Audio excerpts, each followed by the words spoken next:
পরিবেশ রসায়ন এই চ্যাপ্টারের এমসিকিউগুলোতে নাম্বার পাওয়া সবচেয়ে সহজ।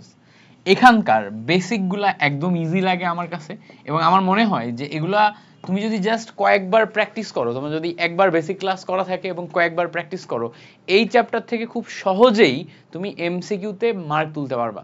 তো আমরা প্রথমেই দেখব পরিবেশ রসায়ন থেকে প্রতি বছর কয়টা করে এমসিকিউ আসে। এখানে দেখো একটা অ্যানালাইসিস চার্ট আছে, এখানে দেখলেই দেখতে পাবা গত বছর ঢাকা বোর্ডে 5টা, ময়মনসিংহ 5টা, রাজশাহী 7টা, কুমিল্লা 5টা, যশোর 6টা। তার মানে 5 থেকে 7টা করে এমসিকিউ দিয়ে দেয় এই চ্যাপ্টার থেকে। তাহলে তুমি যদি পরিবেশ রসায়ন কমপ্লিট করো 5 থেকে 7টা এমসিকিউ পারবা। এবং এটা বলেই দেওয়া যায় যে এই চ্যাপ্টারের যে 5 থেকে 7টা এমসিকিউ, এটা তুমি সবচেয়ে ইজিলি পারবা, সবচেয়ে ইজিলি পারবা। ম্যাথগুলাও ইজিলি পারা যায়, ইনফরমেটিভ যে এমসিকিউগুলো আছে এগুলো ইজিলি পাওয়া যায়। তো জিনিসটা হচ্ছে এরকম, তোমার একদম ইনফো টাইপের এমসিকিউ থাকবে হচ্ছে 2টা, ম্যাথ থাকবে হচ্ছে 2টা, আর ট্রিকি কোশ্চেন মানে ধরো ম্যাথ না বাট একটু ট্রিকি টাইপের এমসিকিউ থাকবে, যেটা তোমার থিওরি দিয়ে বের করতে হবে, থিওরি দিয়ে বের করতে হবে। এরকম 1টা বা 2টা এমসিকিউ পাবা এরকম। তো চলো আমরা ধাপে ধাপে দেখি যে কি টাইপের এমসিকিউ আমাদের পরীক্ষায় আসে। প্রথমেই আসো, বলছে এসটিপি এবং এসএটিপি দুইটার মধ্যে তাপমাত্রা পার্থক্য কত। তো আমরা জানি এসটিপিতে তাপমাত্রা হচ্ছে 0°C, আর এসএটিপিতে তাপমাত্রা কত? এসএটিপিতে তাপমাত্রা হচ্ছে তোমার 25°C। একটা হচ্ছে স্ট্যান্ডার্ড টেম্পারেচার এন্ড প্রেসার, একটা হচ্ছে standard ambient temperature and pressure. তো এসটিপি এবং এসএটিপি এর যত ডিটেল ইনফরমেশন আছে, এই ডিটেল ইনফরমেশনগুলো তোমার মনে রাখতে হবে। যেমন ধরো এসটিপিতে আয়তন, 1 মোল গ্যাসের আয়তন 22.4 লিটার, এসএটিপিতে 24.789 লিটার। তো এই যে গ্যাসের আয়তন রিলেটেড এই জিনিসপত্রগুলা, এগুলো তোমার খুব সুন্দর মতো মনে রাখতে হবে, বুঝতে পারছো? এসটিপি এসএটিপি। তো আমাদের এখানে বলছে দুইটার মধ্যে তাপমাত্রা পার্থক্য কত, তাহলে 0 এবং 25-এর মধ্যে তাপমাত্রা পার্থক্য হচ্ছে 25। বুঝতে পারছো? আশা করি ব্যাপারটা ক্লিয়ার। এবার বলছে দেখো লেখচিত্রটি কোন সূত্রকে সমর্থন করে। এখানে একটা লেখচিত্র আছে, লেখচিত্রটা তোমরা হয়তো দেখতে পাচ্ছ না, আমি একটু লেখচিত্রটা আরেকবার রেখে দিই। এই দেখো অ্যাক্সিস বরাবর, এইটা হচ্ছে এক্স অ্যাক্সিস, এটা হচ্ছে ওয়াই অ্যাক্সিস, এই বরাবর লেখচিত্র গেছে। এদিক বরাবর পিভি আছে আর এদিক বরাবর পি আছে। তো আমরা জানি যে পিভি যেটা, পিভি এর ভ্যালু বয়েলের সূত্র ওয়াইজ পিভি এর ভ্যালু হচ্ছে কনস্ট্যান্ট। পিভি এর ভ্যালু যদি কনস্ট্যান্ট হয় তাহলে লেখচিত্রটা এক্স অক্ষের সমান্তরাল সরলরেখা হয়। এক্স অক্ষের সমান্তরাল সরলরেখা হয়, তুমি যতই পি পরিবর্তন করো, যতই ভি পরিবর্তন করো, 1/p পরিবর্তন করো, 1/v পরিবর্তন করো, পিভি লেখচিত্রটা সবসময় এক্স অক্ষের সমান্তরাল হবে, কারণ এই ভ্যালুটা পরিবর্তন হয় না, এটা সবসময় কে এর সমান হয়। এটা আমরা কই থেকে পাই? এটা আমরা বয়েলের সূত্র থেকে পাই। বয়েলের সূত্রে বলা হয় যে V is inversely proportional P, অর্থাৎ ভি এর সাথে পি এর সম্পর্ক ব্যস্তানুপাতিক। এখান থেকে তুমি তোমার হচ্ছে যে পিভি ইজ ইকুয়ালস টু কে পাও। তো তোমার এখানে বেশ কয়েকটা লেখচিত্র আছে, একটা হচ্ছে ভি এর সাথে সরাসরি পি এর সম্পর্কের লেখচিত্র, ভি এর সাথে 1/p এর সম্পর্কের লেখচিত্র, 3-4টা লেখচিত্র আছে। তো 3-4টা লেখচিত্র প্রত্যেকটাই হচ্ছে আমার বয়েলের সূত্র থেকে আসে। প্রত্যেকটা লেখচিত্র সম্পর্কে আমাদের জানতে হবে, কারণ পরীক্ষায় চলে আসবে। ওকে, তো এটা আমাদের একটা গুরুত্বপূর্ণ এমসিকিউ গেল। আচ্ছা, বলছে দেখো আদর্শ গ্যাসের বৈশিষ্ট্যের মানদণ্ড কি। প্রথম কথা, আদর্শ গ্যাস বয়েল চার্লস অ্যাভোগাড্রো অর্থাৎ সবগুলা গ্যাসের সূত্র মেনে চলে এবং সবগুলা গ্যাসের সূত্র মিলে আদর্শ গ্যাস সূত্র তৈরি করে, যেটা হচ্ছে PV is equals two nRT. PV is equals two nRT মেনে চলে। এরপরে ভালো করে খেয়াল করে দেখো, আমি যদি আয়তনের পরিবর্তন না করি তাহলে নির্দিষ্ট তাপমাত্রায় অভ্যন্তরীণ শক্তির পরিবর্তন হয় না। এই লাইনটার মানে এটা, আমি যদি আয়তনের পরিবর্তন না করি, ডিভি মানে হচ্ছে ডিভি এর ভ্যালু 0। তো ডিভি মানে হচ্ছে আয়তনের পরিবর্তন যখন আমরা করব না, তখন খেয়াল করো আয়তনের পরিবর্তন যখন আমি করব না, তখন নির্দিষ্ট তাপমাত্রায় শক্তির পরিবর্তন হবে না। তাহলে নির্দিষ্ট তাপমাত্রায় শক্তির পরিবর্তন কখন হবে না? যখন আমরা আয়তনের পরিবর্তন করব না। এবার বলছে দেখো এসটিপিতে মোলার আয়তন কত? 22.4 লিটার। 3টা ইনফরমেশনই কারেক্ট। এসএটিপি যদি বলতো, এসএটিপি যদি বলতো তখন হয়তো আমার 24.789 লিটার। তো 3টা ইনফরমেশনই আমার কারেক্ট। ওকে, মনে থাকে জানো। আচ্ছা, এবার বলছে দেখো স্থির তাপমাত্রায় একটি পাত্রে রাখা পাথরের টুকরা সহ কোনো গ্যাসের আয়তন হচ্ছে 200 সেন্টিমিটার কিউব। তো আমরা জানি সেন্টিমিটার কিউব আর এমএল হচ্ছে সেম। তো এমএল এ চিন্তা করলে আমাদের জন্য ম্যাথ করার সুবিধা হয়। যদি চাপ দ্বিগুণ করা হয়, চাপকে আমরা দ্বিগুণ করছি, বাড়াইছি, তাহলে পাথর সহ গ্যাসের আয়তন 110 সেন্টিমিটার কিউব মানে 110 ml হয়। পাথরের টুকরোটির আয়তন কত? তো তুমি এখানে ধরে নিবা পাথরের টুকরোটির আয়তন হচ্ছে x ml। এবার দেখো আমাদের এখানে বেসিক ফর্মুলা হচ্ছে P1 V1 is equals to P2 V2, এটা কিসের? এটা গ্যাসের, বাট এখানে দেখো গ্যাস প্লাস পাথর সহ হচ্ছে 200 সেন্টিমিটার কিউব, তার মানে আমাদের পাথরের যে আয়তন সেটা বাদ দিলে আমরা গ্যাসের সমীকরণে বসাতে পারবো। আমি আবার বলি, পাথরের আয়তন বাদ দেওয়ার পর তারপরে আমরা গ্যাসের সমীকরণে বসাতে পারবো। এবার খেয়াল করো, আমরা যদি প্রথম ক্ষেত্রে কেস দেখি, প্রথম ক্ষেত্রে আমার যেই চাপ ছিল সেটাকে যদি আমি পি ধরি, তাহলে পরের ক্ষেত্রে চাপকে আমি 2p ধরতে পারবো। প্রথম ক্ষেত্রে আয়তন আমার 200 centimetre cube, so 200 minus x এটা লিখবো। দ্বিতীয় ক্ষেত্রে আয়তন কত? 110, এটা থেকে আমার এক্স বাদ দিতে হবে, কারণ এক্স হচ্ছে পাথরের আয়তন। আচ্ছা এবার খেয়াল করো, এখান থেকে পি আর এখান থেকে পি কেটে যাচ্ছে, সেখানে আমাদের 200 minus x is equals two 2 দিয়ে গুণ করলে 220 মাইনাস 2x, সো ক্যালকুলেশন করলে 2x minus x is equals two 220 minus 200, so x is equals two 20, x is equals two 20 means হচ্ছে 20 centimetre cube, 20 centimetre cube. That means আমাদের এখানে x এর মান, পাথরের আয়তন কত আসবে? 20 সেন্টিমিটার কিউব আসবে। সো ক্লিয়ার করতে পারছি? আশা করি ক্লিয়ার। তাহলে স্থির তাপমাত্রায় একটি পাত্রে রাখা পাথরের টুকরা সহ আয়তন যদি বলে, তাহলে আমাদের এইভাবে ম্যাথটা করতে হবে। খুব সিম্পল, খুব সিম্পল একটা ম্যাথ, আহামরি এমন কিচ্ছু না। জাস্ট তোমাকে বুঝতে হবে, আমরা বয়েলের সূত্রে যে গ্যাসের সূত্র ব্যবহার করি, যখনই পাথরের কথা বলবে তখন পাথরের আয়তন বাদ দিয়ে আমরা গ্যাসের সূত্রে বসাবো। এটাই হচ্ছে আমাদের বেসিক। পাথরের আয়তন, এই লাইনটা কি? এই লাইনটা হচ্ছে বেসিক, যে আমরা পাথর হচ্ছে কঠিন, সেটার আয়তনকে বসাইতে পারবো না, এটার আয়তন বাদ দিয়ে বসাতে হবে। ঠিক আছে, এটাই হচ্ছে আমাদের বেসিক। ওকে, পরের ম্যাথ আসো। পরের ম্যাথ বলছে যে একটা সিলিন্ডারের মধ্যে 80 অ্যাটম চাপে তোমার 40 লিটার হিলিয়াম গ্যাস ভর্তি আছে। এবার বলছে ওই একই গ্যাস দিয়ে আমরা 5 লিটার আয়তন বিশিষ্ট কতগুলা বেলুন ফোলাতে পারবো, যেই বেলুনের ভিতরে হিলিয়ামের চাপ 2 অ্যাটম। তাহলে আমাদের কাছে চিন্তা করো, আমাদের কাছে এরকম একটা সিলিন্ডার আছে আর এদিকে এরকম একটা বেলুন আছে, এটা হচ্ছে একটা বেলুন, বুঝতে পারছো? একটা বেলুন আছে আর একটা হচ্ছে সিলিন্ডার আছে, বেলুনটা সুন্দর করে আঁকাই, এরকম একটা বেলুন আছে, একটা সিলিন্ডার আছে। সো সিলিন্ডারের ক্ষেত্রে আমার চাপ কত? 20 অ্যাটম। খেয়াল করো, সিলিন্ডারের ক্ষেত্রে চাপ হচ্ছে 20 অ্যাটম, বেলুনের ক্ষেত্রে চাপ কত? 2 অ্যাটম। এবার বলো তো, সিলিন্ডারের চাপ বেশি না বেলুনের চাপ বেশি?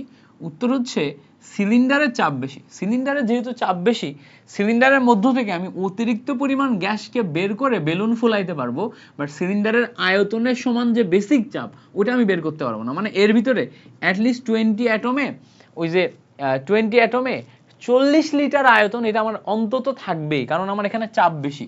সো আমি এর ভিতর থেকে সব গ্যাস বের করতে পারবো না, এর আয়তনের যে সমান আয়তন ওটা আমার থেকেই যাবে, ওই গ্যাসটা আমার থেকেই যাবে। ঠিক আছে, কারণ এর চাপ বেশি, এর চাপ কম। এখন প্রশ্ন হইতেছে, আমার যদি খেয়াল করো, আমার যদি P1 V1 is equals to P2 V2 ফর্মুলাতে ফেলতে হয়, তাহলে আমরা কেমনে ফেলতে পারবো? খেয়াল করো, আমার সিলিন্ডারের চাপ 20 অ্যাটম, সিলিন্ডারের আয়তন কত? সিলিন্ডারের আয়তন হচ্ছে আমাদের 40 লিটার। এবার আমি যখন বেলুন ফুলাইতে চাচ্ছি, এরকম বেলুন ফুলাইতে চাচ্ছি, প্রত্যেকটা বেলুনের জন্য আমার চাপ 2 অ্যাটম করে থাকবে। যখন 2 অ্যাটম করে থাকবে, তাহলে এই পরিমাণ শক্তি দিয়ে আমার বেলুন ফোলাইতে, এটা পিভি মানে তো কাজ, তাই না? পিভি মানে কাজ, এই সেম পরিমাণ শক্তি দিয়ে আমার বেলুন ফোলাইতে আয়তন কত হতে হবে সেটা আমি বের করতে পারবো। চাপের জন্য আয়তন মানে বেলুনের আয়তন কত হতে হবে, টোটাল কতগুলা বেলুনের আয়তন আমি ফোলাইতে পারবো সেটা আমি এখান থেকে বের করতে পারবো। তো এখান থেকে আমার সেই V2ই বের করা লাগবে, যে টোটাল এতগুলো আমি ফোলাইতে পারবো, বিকজ 2 অ্যাটমের জন্য আমার টোটাল প্রবাবল আয়তন কত হবে সেটা এখানে মেটার। এই আয়তন এবং চাপ দুইটা মিলে যে শক্তি, সেই শক্তি থেকে আমি এখানে প্রবাবল কত আয়তন ফোলাইতে পারবো, কত আয়তন গ্যাস ভর্তি বেলুন তৈরি করতে পারবো, সেটাই হচ্ছে আমার V2। তাহলে সেই V2 যদি আমি বের করতে চাই, দেখো P1 V1 is equals to P2 V2, এই ফর্মুলাতে কি আসবে? দেখো P1 হচ্ছে আমার 20 অ্যাটম, V1 হচ্ছে আমার 40 লিটার, ডিভাইডেড বাই P2 এর ভ্যালু কত আমাদের এখানে? দেখো ওই জায়গায় 2 অ্যাটম নিলে ভালো করে খেয়াল করলে দেখবা, এটার সাথে এটা কেটে গেলে এখানে আমার 10 থাকে, সেখানে আমি টোটাল মিলে 400 লিটার পাই। তো টোটাল মিলে আমি 400 লিটার, এইটা 400 লিটার, এইটা আমি হচ্ছে যে করতে পারবো, ফোলাইতে পারবো। এখন মজার ব্যাপার হচ্ছে, তুমি টোটাল 400 লিটার কি ফোলাইতে পারবা? উত্তর হচ্ছে না, টোটাল 400 লিটার ফোলাইতে পারবা না। কেন পারবা না?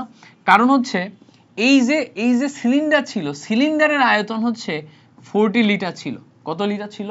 40 লিটার ছিল। সিলিন্ডারের আয়তন ছিল 40 লিটার।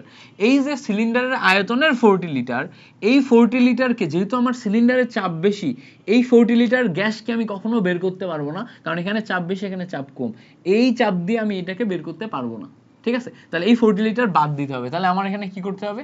400 টোটাল আমার আয়তনের বেলুন ফোলানোর ক্যাপাবিলিটি, তার মধ্যে 40 লিটার আমি কখনো ইউজ করতে পারতেছি না, তার মানে আমার 360 লিটার এইটাকে আমরা ব্যবহার করতে পারতেছি বেলুন ফোলানোর জন্য। কত? 360 লিটার। 360 লিটার এটাকে আমরা ব্যবহার করতেছি বেলুন ফোলানোর জন্য। আচ্ছা, এবার ভালো করে খেয়াল করো, একটা বেলুনের আয়তন কত? 5 লিটার। তাহলে দেখো 5 লিটার দিয়ে আমরা বেলুন পাচ্ছি একটি, তাহলে 1 লিটার দিয়ে এবং 360 লিটার দিয়ে আমি বেলুন কত পাচ্ছি? দেখো 360 ডিভাইডেড বাই 5 এতটি। তাহলে ভালো করে খেয়াল করলে দেখবা 5 7টা 35, এটা দিয়ে কাটাকাটি করলে 5 7টা 35, 5 দুগুণা 10, টোটাল মিলে আমি 72টি বেলুন পাচ্ছি। বুঝতে পারছো? 72টি বেলুন। তাহলে আরেকবার বলি, বেসিকটা একটু ভালো করে খেয়াল করো। আমার এখানে চাপ দেয়া আছে, আয়তন দেয়া আছে, কার? সিলিন্ডারের। তো সিলিন্ডারের আয়তন এবং চাপ মিলে একটা শক্তি তৈরি করে, ওই শক্তি দিয়ে আমি বেলুন ফোলাচ্ছি। সো সেম শক্তি দিয়ে যখন আমি বেলুন ফোলাইতে যাব, তখন চাপ যখন আমার 2 অ্যাটম, এর জন্য আয়তন কত হবে সেটা আমি বের করতে পারবো। ওটা হচ্ছে আমার সর্বাধিক বেলুন ফোলানোর সক্ষমতা। ওই আয়তনটাই হচ্ছে আমার সর্বাধিক বেলুন ফোলানোর সক্ষমতা।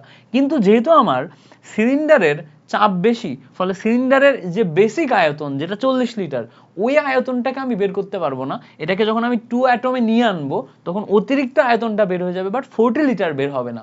তো 40 লিটার আমি বাদ দিয়ে বাকি 360 লিটার ব্যবহার করে আমি কি করতে পারবো? বেলুন ফোলাইতে পারবো। তো টোটাল মিলে 5 লিটারের যদি এক একটা বেলুন ফোলানো হয়, তাহলে বেলুন আসে হচ্ছে 72টা।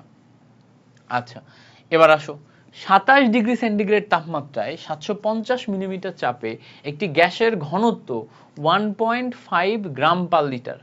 এবার বলছে যে তাপমাত্রা অপরিবর্তিত রেখে আমাদের 80 মিলিমিটার এইচজি করা হলে গ্যাসটির ঘনত্ব কত হবে? 80 মিলিমিটার এইচজি যদি করা হয় তাপমাত্রা অপরিবর্তিত রেখে, তাহলে গ্যাসটির ঘনত্ব কত হবে? তার মানে এখানে কি বের করতে হবে? ঘনত্ব।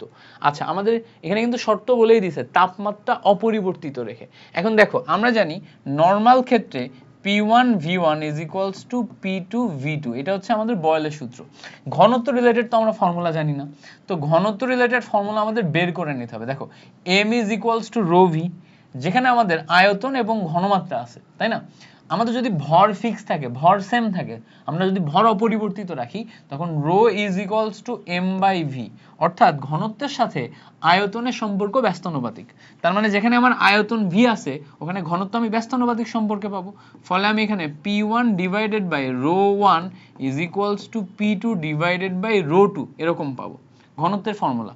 এবার ভালো করে খেয়াল করো, চাপ আমার দেয়া আছে 750 mm, বসাই দিলা 750 mm ডিভাইডেড বাই ঘনত্ব, দেখো 750 mm এর জায়গায় আমার দেখো 1.5 দেয়া আছে, ইজ ইকুয়ালস টু, আমার বের করতে বলছে ঘনত্ব কত হবে যখন আমি চাপ 800 mm নিব।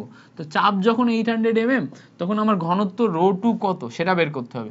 এখান থেকে আমি rho two is equal to কত পাচ্ছি? আড়াআড়ি গুণ করো, 800 mm ইন্টু 1.5 ডিভাইডেড বাই 750, এটা পাচ্ছি। এবার এখানে দেখো শূন্য শূন্য কাটো, কাটার পরে এখানে তুমি যদি এখন 5 দিয়ে ভাগ করো, 5 দিয়ে ভাগ করো, 5 5 16 80, 5 15 75, এটা পাচ্ছ।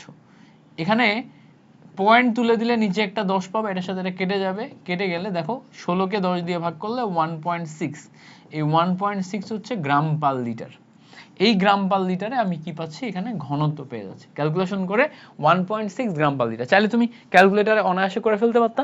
আমার যেহেতু ভার্সিটি ক সলভ করায় অভ্যাস, এই জন্য হ্যান্ড ক্যালকুলেশন করে অভ্যাস। ভার্সিটি ক এবং এইচএসসি মিলায় আমি কেমিস্ট্রিতে প্রায় 10,000 প্লাস এমসিকিউ সলভ করছি। সো তোমরা যারা ভার্সিটি ক প্রিপারেশন নিবা, অ্যাডমিশনের সময় আমার সাথে আগায়ও, তোমাদের কেমিস্ট্রির দায়িত্ব ফুল আমার। আমি তোমাকে কেমিস্ট্রিতে ওই সার্ভিসটা দিব, যেই সার্ভিস দিলে তোমার কেমিস্ট্রিতে 25-এর মধ্যে 22 23 24 মার্ক তুমি প্রত্যেকটা ইউনিভার্সিটির এক্সামে পাবা। এত এমসিকিউ বেস প্রিপারেশন আমার নেওয়া হয়ে গেছে, বিগত 4-5 বছর পড়াচ্ছি।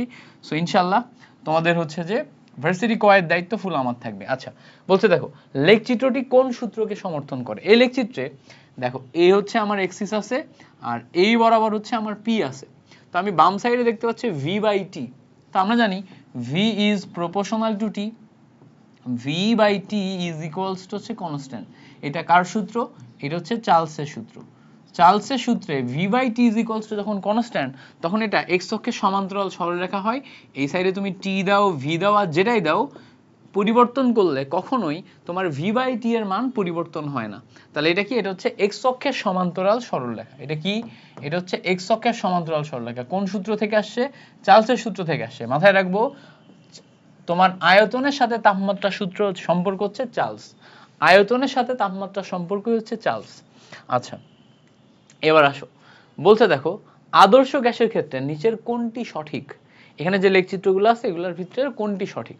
তো এখানে ভালো করে খেয়াল করে দেখবা, প্রথমটা ভি বনাম পি এর লেখচিত্র।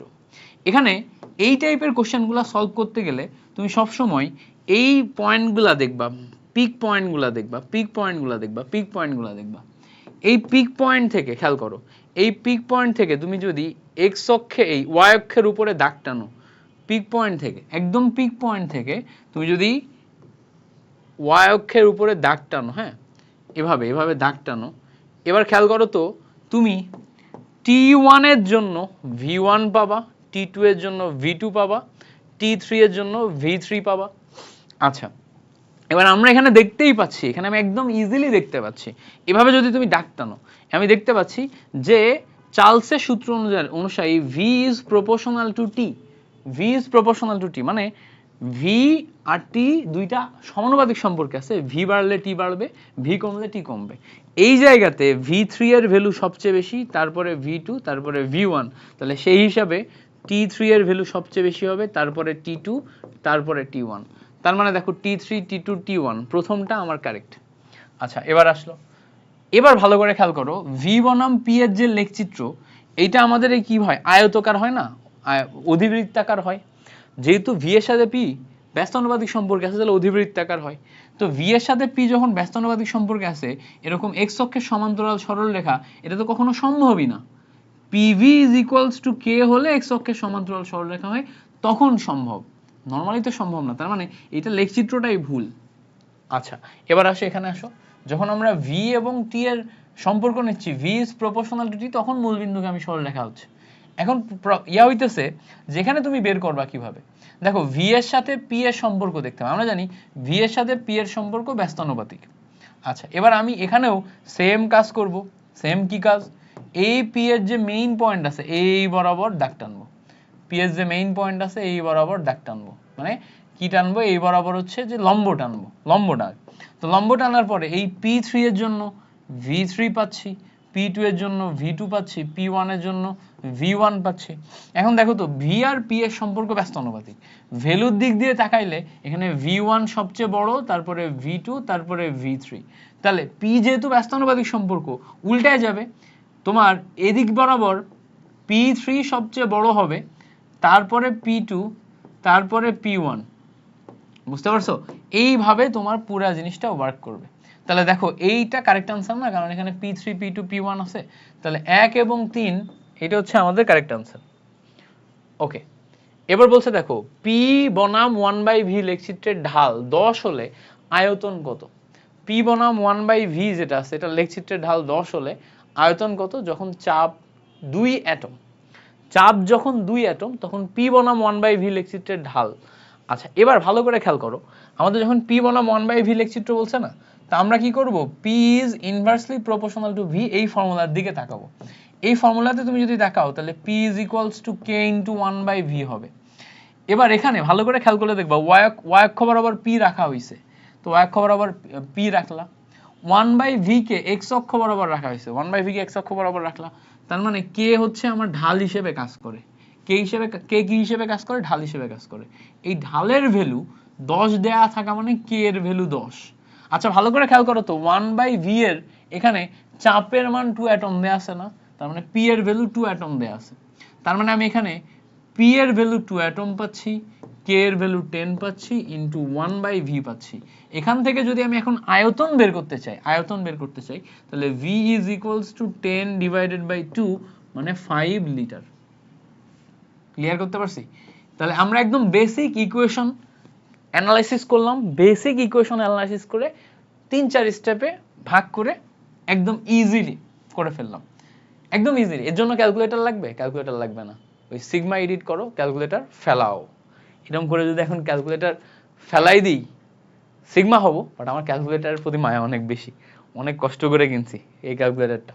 এটা আমি সেই ইন্টারমিডিয়েট থেকে ইউজ করি, ক্যালকুলেটারটা দীর্ঘদিন ধরে ইউজ করি, লম্বা সময় ধরে ইউজ করতেছি। কত বছর হচ্ছে, ইন্টারমিডিয়েট ফার্স্ট ইয়ারে কিনছিলাম, অনেক কষ্ট করে কিনছিলাম, তখন টাকা পয়সা অনেক ক্রাইসিস ছিল। সেই থেকে ইউনিভার্সিটি লাইফ পার করে দিয়ে এখনো পর্যন্ত এটা চালাচ্ছি। সেই সময় আমার এটার উপরে MK লেখা ছিল দাগ দিয়ে, ওটা এখনো আছে। সো সিগমা এডিটের জন্য আমার এত স্বাদের ক্যালকুলেটরটা নষ্ট করা যাবে না, ফালাইলে নষ্ট হয়ে যাবে, ফেলানো যাবে না। ওকে, চলো এবার আসো, স্থির আয়তনে নির্দিষ্ট ভরের আদর্শ গ্যাসের P/T বনাম T লেখচিত্র হবে। খেয়াল করো, স্থির আয়তনে নির্দিষ্ট ভরের আদর্শ গ্যাসের P/T বনাম T লেখচিত্র হবে। তো এখানে আমাদের লেখচিত্রটা কেমন হবে সেটা আমাদের দেখতে হবে। তো আমরা জানি চাপের সাথে, খেয়াল করো, চাপের সাথে টেম্পারেচারের সম্পর্ক কি? গেলুসাকের সূত্র, চাপের সাথে টেম্পারেচারের সম্পর্ক হচ্ছে সমানুপাতিক। তো সমানুপাতিক যদি হয় তাহলে P is equal to K into T হবে। পরবর্তী লাইনে P/T is equal to K এরকম আসে, P/T is equal to K এরকম আসে। তো এই যে P/T is equal to K, এই যে ছোট্ট একটা জিনিস আসলো, এই বাই P/T এর যে অনুপাত, ভালো করে খেয়াল করবা, P/T এর যে অনুপাত, এই অনুপাতটা যখন K মানে সবসময় ফিক্স, তার মানে তুমি TP যেটাই পরিবর্তন করো, P/T এর অনুপাত সবসময় সেম থাকবে। P/T এর অনুপাত যদি সবসময় সেম থাকে তাহলে এটা x অক্ষের সমান্তরাল সরলরেখা হয়। তার মানে প্রথমটা হচ্ছে আমার কারেক্ট আনসার, বাকিগুলো একটাও আমাদের কারেক্ট আনসার না। সো আমাদের যেহেতু 4টা অপশন আছে এগুলো মিলে যাচ্ছে, বাকিগুলোর ক্ষেত্রে যেগুলো আছে এগুলো একটাও কারেক্ট আনসার না। এই দাগগুলো একটু সূক্ষ্ম হয়ে গেছে, এই জন্য দেখা যাচ্ছে না। এগুলো কেন কারেক্ট আনসার না ব্যাখ্যা দিতেছি না, একটা ব্যাখ্যা দিলাম, গ্রাফের এই সিম্পল সিম্পল জিনিসপত্রগুলো বুঝবা। যদি এরপরেও তোমার এই গ্রাফগুলো ক্লিয়ার না থাকে তাহলে তুমি যেটা করবা, আমার পরিবেশ রসায়নের একটা ম্যারাথন ক্লাস আছে, এই ম্যারাথন ক্লাসটা দেখবা, 7.5 ঘন্টার ক্লাস, সব ধাপে ধাপে A to Z কমপ্লিট করাইছি। 70-80 স্টুডেন্ট ক্লাসটা করছে, এই ক্লাসটা কইরো একদম A to Z ক্লিয়ার হয়ে যাবে। ওকে, সো গ্রাফের জিনিসপত্রগুলো ক্লিয়ার হয়ে যাবে, তারপর যতটা বেসিক দেখানো দরকার দেখাই দিছি। আচ্ছা, বলছে দেখো, একই তাপমাত্রা ও চাপে 64 গ্রাম অক্সিজেন গ্যাসের আয়তন যত, ভালো করে খেয়াল করবা, আয়তন যত, ঠিক ততটুকু আয়তন, মানে এখানেও আয়তন যদি x হয় এখানেও আয়তন x, আয়তন সেম নিচ্ছি, তৈরি করতে কত গ্রাম সালফার ডাইঅক্সাইড প্রয়োজন? এবার এখানে দেখো তাপমাত্রা সেম, চাপ সেম, আমরা যদি একটু দেখি PV is equals to nRT, যেখানে আমাদের দেখো P সেম মানে কনস্ট্যান্ট, আয়তন সেম মানে কনস্ট্যান্ট, টেম্পারেচার সেম মানে কনস্ট্যান্ট, আর তো কনস্ট্যান্টই আছে। তার মানে দুইটা গ্যাসের ক্ষেত্রে বাকি সব প্যারামিটার যদি কনস্ট্যান্ট হয় তাহলে মোলও সেম, মোল তো আর পরিবর্তন হওয়ার কোনো চান্স আছে? এটা কনস্ট্যান্ট, এটা কনস্ট্যান্ট, এটা কনস্ট্যান্ট, এটা কনস্ট্যান্ট, তাহলে মোল n is equals to constant. কেন বলো তো? কারণ n is equals to যখন তুমি এমন লিখবা PV/RT, এই PV/RT এর কোনো কিছু যদি চেঞ্জ না হয় তাহলে n is equals to constant হয়ে যাচ্ছে। তখন দুইটা গ্যাসের জন্য, খেয়াল করো, অক্সিজেন গ্যাস বলো সালফার ডাইঅক্সাইড গ্যাস বলো, দুইটা গ্যাসের জন্য n1 is equals to n2 হচ্ছে, n1 is equals to n2 হচ্ছে। এখন দেখো, প্রথমে অক্সিজেন গ্যাসের জন্য n কে ভাঙলে W/m পাওয়া যায়, কার জন্য? অক্সিজেনের জন্য। এবার দেখো পরে সালফার ডাইঅক্সাইডের জন্য n কে ভাঙলে W/m পাওয়া যায়, কার জন্য? সালফার ডাইঅক্সাইডের জন্য। এই যে দুইটা ভ্যালু, এই দুইটা ভ্যালুকে আমরা যদি এখন অনুপাত করি, অক্সিজেনের জন্য অনুপাত কত? অক্সিজেনের জন্য অনুপাত ভালো করে খেয়াল করো, 64 গ্রাম, 64 গ্রাম ডিভাইডেড বাই অক্সিজেনের আণবিক ভর কত? অক্সিজেন আণবিক ভর হচ্ছে 32 ইজ ইকুয়ালস টু সালফার ডাইঅক্সাইডের জন্য অনুপাত বের করি। দেখো আমার কতটুকু ভর জিজ্ঞেস করছে না, উপরে আমি W বসাবো, সালফার ডাইঅক্সাইডের জন্য আণবিক ভর কত? সালফার 1632, অক্সিজেন 8 16 32, 32 দুগুণা 64, এটা আসে। এবার এখান থেকে কাটাকাটি করো, এটার সাথে এটা কাটাকাটি করলে 2 আসে, এটা তুমি যদি গুণ করো তাহলে W is equals to 64 into 2 মানে হচ্ছে 128। তাহলে সব মিলায় ক্যালকুলেশন করলে আমার রেজাল্ট কত আসে? 128 গ্রাম। ক্লিয়ার করতে পারছি? তাহলে হইলো কি, আমার সবগুলো শর্ত ওয়াইজ মোল কনস্ট্যান্ট হইলো, মানে দুইটারই মোল সমান হইলো, সেই ক্ষেত্রে W/m is equals to W/m করলাম, তারপরে আমি W/m এর ভ্যালুগুলো বসায় সালফার ডাইঅক্সাইডের জন্য W এর ভ্যালু বের করলাম। সিম্পল জিনিস না? একদম সিম্পল জিনিস। সো আশা করি পুরো ব্যাপারটা তোমার ক্লিয়ার।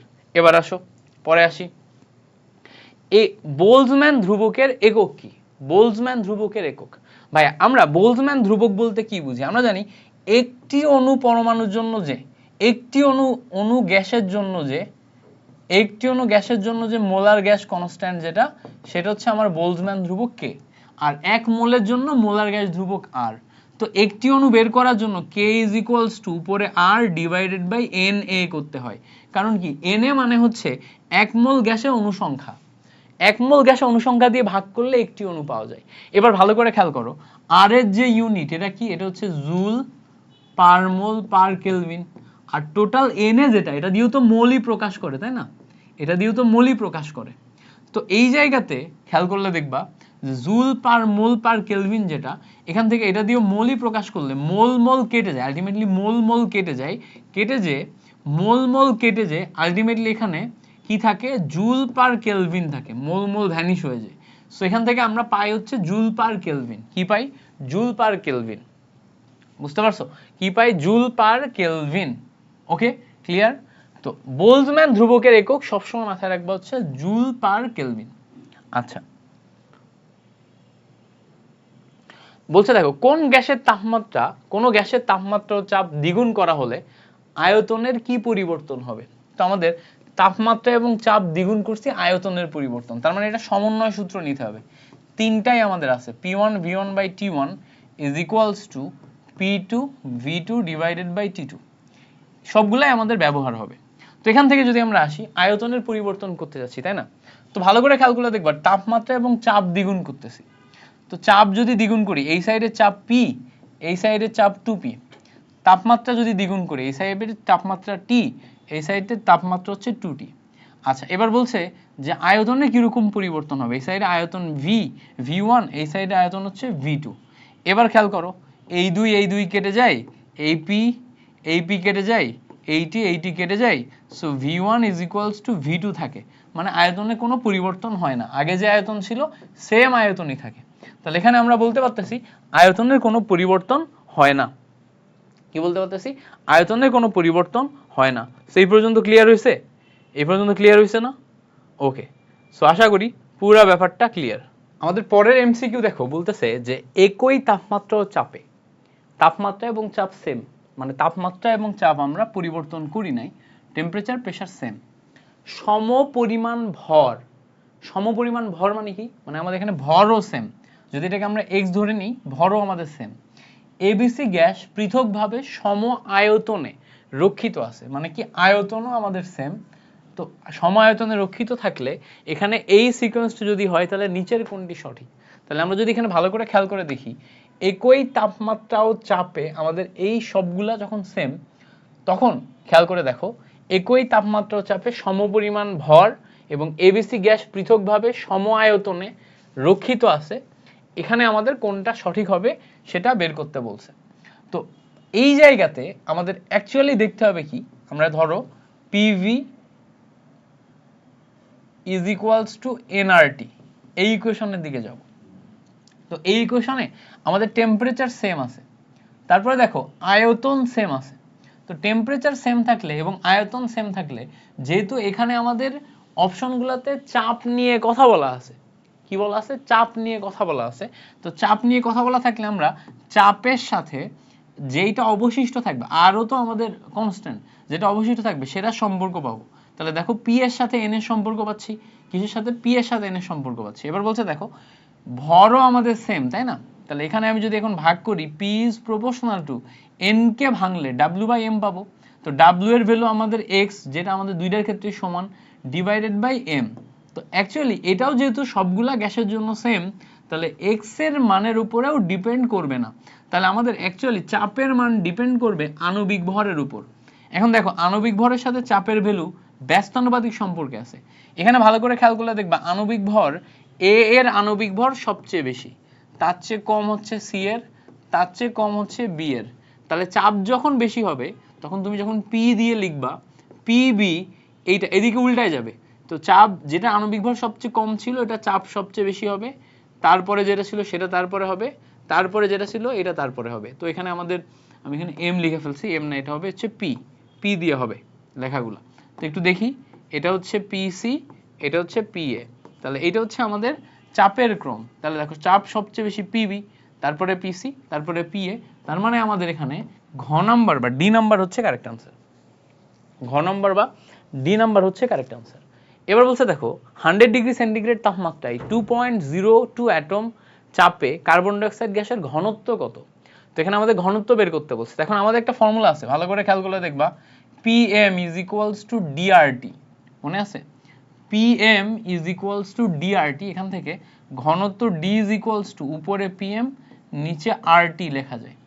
এবার এটা তুমি বসাও, চাপের ভ্যালু আমাদের এখানে কত আছে 2.05 অ্যাটম, আণবিক ভর কত আছে কার্বন ডাইঅক্সাইড 44 গ্রাম, আর এর ভ্যালু কত বসবে দেখো, আমরা এখানে লিটার অ্যাটমসফিয়ারে বসাচ্ছি না, সো লিটার অ্যাটমসফিয়ারে বসালে এটাও আমাদের লিটার অ্যাটমসফিয়ারেই বসতেছে, তাহলে এখানে দেখো 0.08 লিটার অ্যাটমসফিয়ারে ভরের একক গ্রাম, ঠিক আছে? তো এখানে আমাদের 0.0821 এটা বসালে লিটার অ্যাটমসফিয়ারে আসবে, এখান থেকে আমরা গ্রাম পাবো। আচ্ছা 100 ডিগ্রি সেন্টিগ্রেড মানে হচ্ছে 373 কেলভিন, এটা পাচ্ছি, নিচে যেহেতু আরটি আছে, এটা ক্যালকুলেশন করো, আমাদের দেখবে উত্তর মিলে যাবে 2.05 44 ডিভাইডেড বাই 0.0821 ইন্টু 373, ক্যালকুলেশন করলে 2.945 কত আসে 2.945 তোমার গ্রাম পার লিটার, 2.945 গ্রাম পার লিটার এটা আসে। ওকে, এবার আসো পরে আসি, বলছে দেখো সংকোচনশীলতার গুণাঙ্ক z এর মান 1 এর চেয়ে বেশি সর্বদাই কোন গ্যাসের ক্ষেত্রে? z is greater than 1 কখন হবে?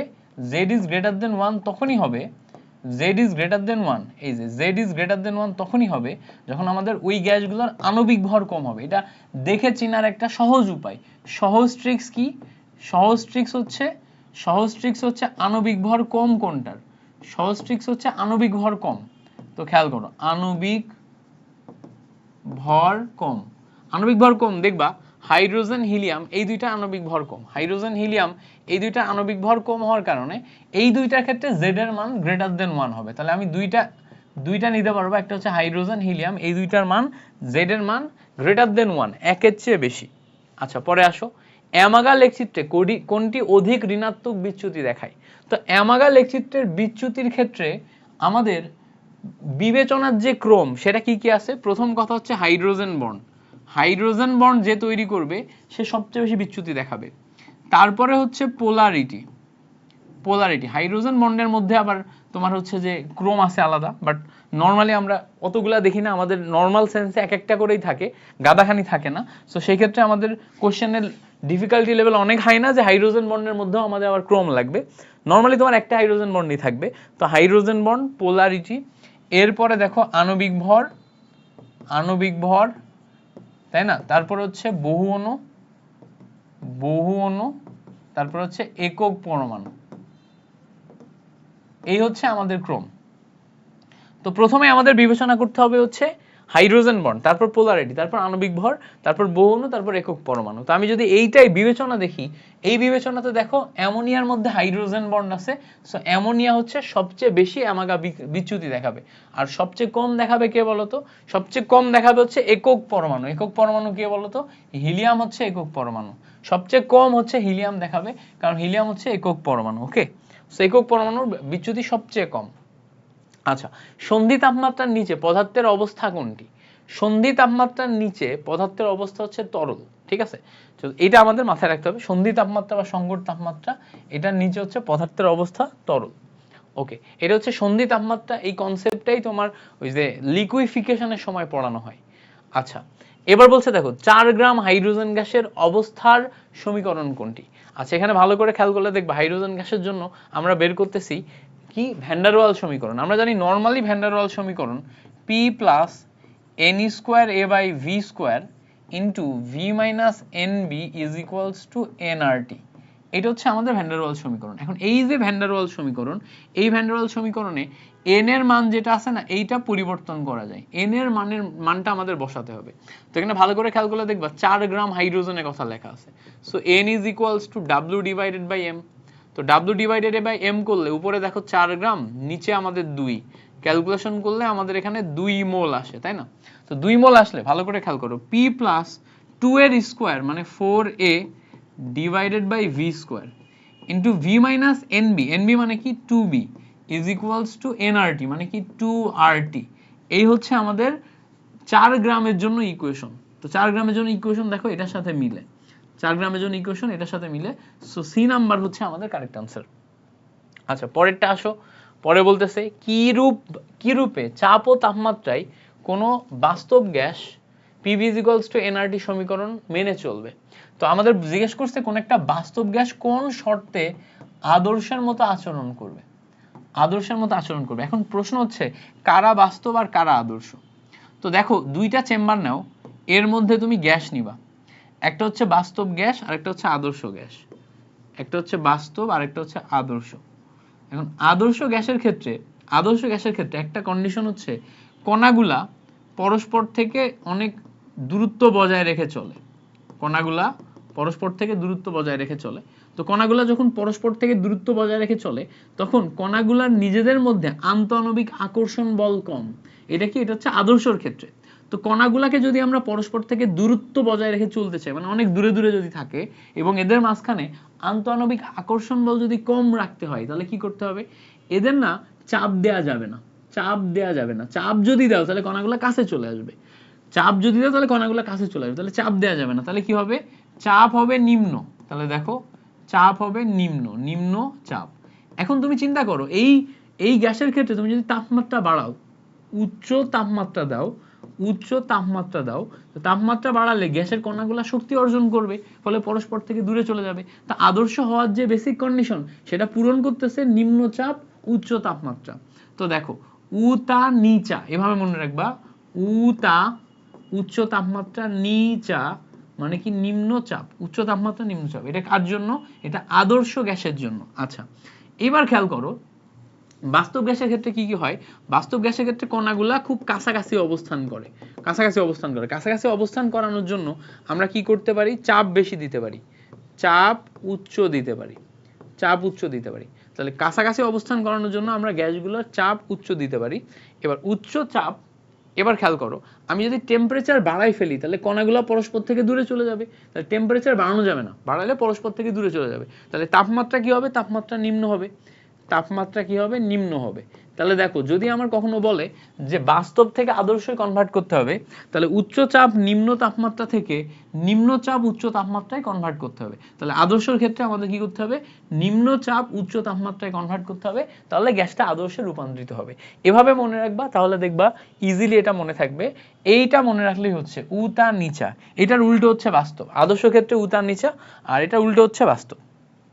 ওকে পরে আসো, কোনটির ব্যাপন হার সবচেয়ে বেশি। কোন একটি গ্যাসের ব্যাপন হার তার আণবিক ভরের বর্গমূলের ব্যস্তানুপাতিক, ঘনত্বের বর্গমূলের ব্যস্তানুপাতিক। দুইটা জিনিস, একটা হচ্ছে আণবিক ভরের বর্গমূলের ব্যস্তানুপাতিক আর একটা হচ্ছে ঘনত্বের বর্গমূলের ব্যস্তানুপাতিক। তো আণবিক ভর যেটা আছে এটার বর্গমূলের ব্যস্তানুপাতিক যদি হয়, আণবিক ভরের বর্গমূলের ব্যস্তানুপাতিক যদি হয়, তো এখানে আমরা কিভাবে দেখব, খেয়াল করো আণবিক ভর যদি বাড়ে তাহলে ব্যাপন হার কমবে, আণবিক ভর যদি কমে তাহলে ব্যাপন হার বাড়বে। তাহলে ব্যাপন হার কম ব্যাপন হার বেশি, এটা আমি কিভাবে বের করব, আণবিক ভর বাড়লে ব্যাপন হার কমবে, আণবিক ভর কমলে ব্যাপন হার বাড়বে, এই সেন্সে আসবে। আচ্ছা এবার দেখতে হবে আমাদের এখানে বলছে ব্যাপন হার বেশি, তার মানে কি আণবিক ভর কম। তো আণবিক ভর কম কোনটাই, ভালো করে খেয়াল করবা, মিথেন, ইথেন, প্রোপেন, বিউটেন, এর মধ্যে মিথেন এক কার্বন বিশিষ্ট এবং এটা 16 গ্রাম, তাহলে এটার আণবিক ভর সবচেয়ে কম, তাহলে এটার ক্ষেত্রে ব্যাপন হার সবচেয়ে বেশি হবে। তা আণবিক ভর কম হলে ব্যাপন হার তার বেশি হয়।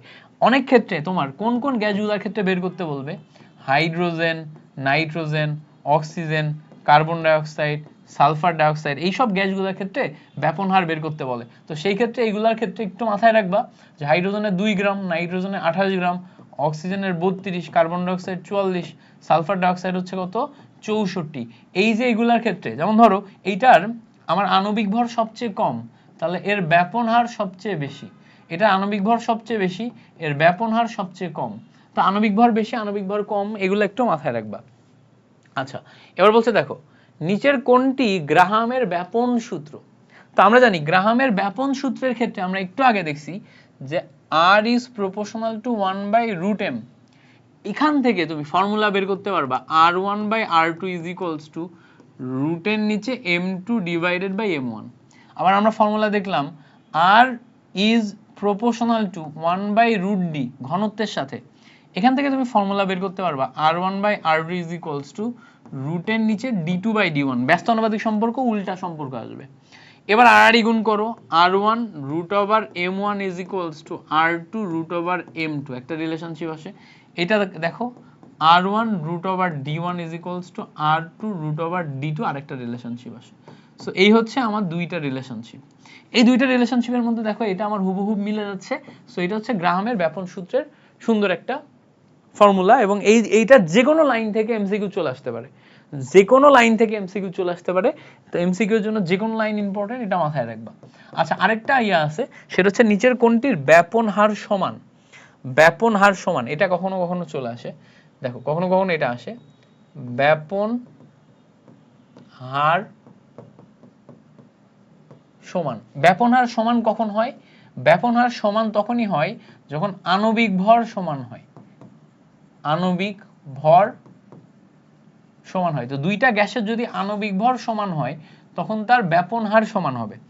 দুইটা গ্যাসের যদি আণবিক ভর সমান হয় তখন তার ব্যাপন হার সমান হবে। যেমন ধরো আমাদের হচ্ছে যে নাইট্রোজেন গ্যাস এবং কার্বন মনোক্সাইড গ্যাস, দুইটার ক্ষেত্রে একটু দেখি তো। নাইট্রোজেনের জন্য 28 গ্রাম আসে, কার্বন মনোক্সাইডের জন্য কার্বন 12, অক্সিজেন 16, দুইটা মিলে 28 গ্রাম আসে। সো দুইটার ক্ষেত্রে আমাদের আণবিক ভর সমান হওয়ার কারণে এই দুইটার জন্যই আর সমান। আর সমান কেন? কারণ হচ্ছে এম সমান, যখন এম সমান হয় তখন আরও সমান হয়। আরেকটা আছে, খেয়াল করো, N2O নাইট্রাস অক্সাইড এর সাথে কার্বন ডাইঅক্সাইড, এই দুইটা একটু মিলাও তো। কার্বন ডাইঅক্সাইড 44, এটা একটু মিলাও। নাইট্রোজেনের জন্য 28, অক্সিজেনের জন্য 16, দুইটা ক্যালকুলেট করো, 28 6 14, এটাও দেখো 44 আসবে। সো এইটার ক্ষেত্রেও আমার আর সমান হবে, ব্যাপন হার সমান হবে। কেন?